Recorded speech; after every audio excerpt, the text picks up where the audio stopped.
Good morning guys. So ito, nagluto ako ng gulay.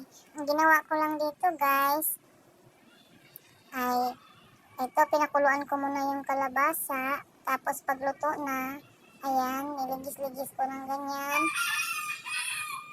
Ayan. Hindi naman lahat. Kunti lang para mayroon lang, para mag-yellow yung ating gulay. So ayan na guys. Ngayon ilalagay ko na yung ating okra at saka yung patola. Kaya ayan. So pakuluan lang natin yan ulit. Katapos ay ilagay na natin yung ibang sangkap. So simpleng gulay lang ito guys. Kasi hindi naman tayo nakapagpamalingke. Kaya ayan lang muna. So ayan, takpan muna natin yan guys. Tamang-tawang guys kasi ulan ngayong umaga. Kaya masarap humigop ng sabaw. Ayan, itong aming alaga, pusa. Ayan, giniginaw na.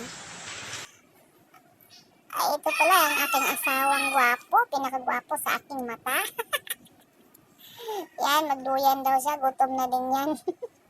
Ayan, pusing-pusing pa siya dyan, Ay, nako, itong asawa ko talaga. Ito naman guys, kumukulo na yung ating gulay.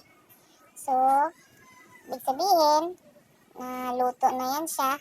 So, ilagay na natin yung ating mga dahon. Tulad ng alagbati. Sa aming alagbati kasi ang tawag dyan. At saka yung saluyot. Ang saluyot guys at saka alagbati, pampalapot din yan sa ating sabaw at saka yung okra.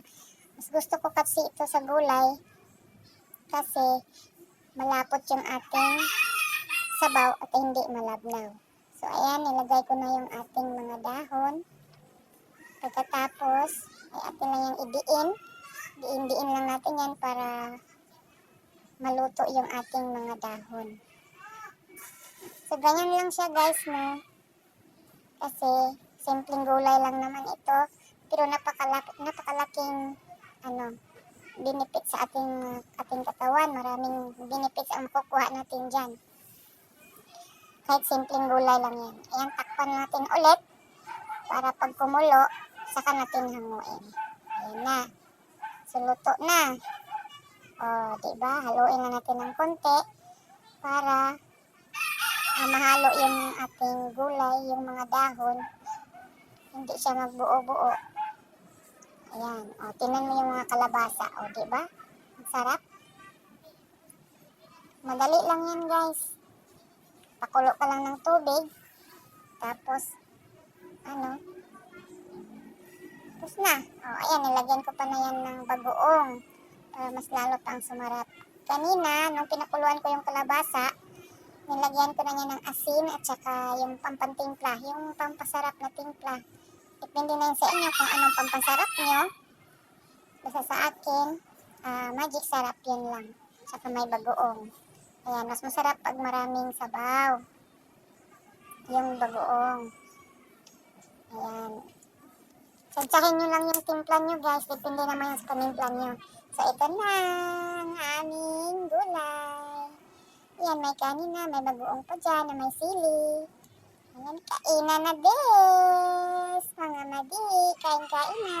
Kasama yung aking napakapuging asawa sa aking mga mata. Joke-joke lang. Ayan na po, kain na po tayo. Gutom na. Yan, ang asawa ko. Yung gulay niya, nilagyan niya ng sili. Ayan, naku, sarap na sarap yung asawa ko dyan. Sa niluto kong gulay. Kaya yung asawa ko ay hindi ako maiwan-iwan. Char lang. Goodbye muna guys. Thank you for watching. Bye-bye. Salamat po. Ay, naku, ayun. Asawa ko. Sarap na sarap talaga siya. Yan, bagoong pa more.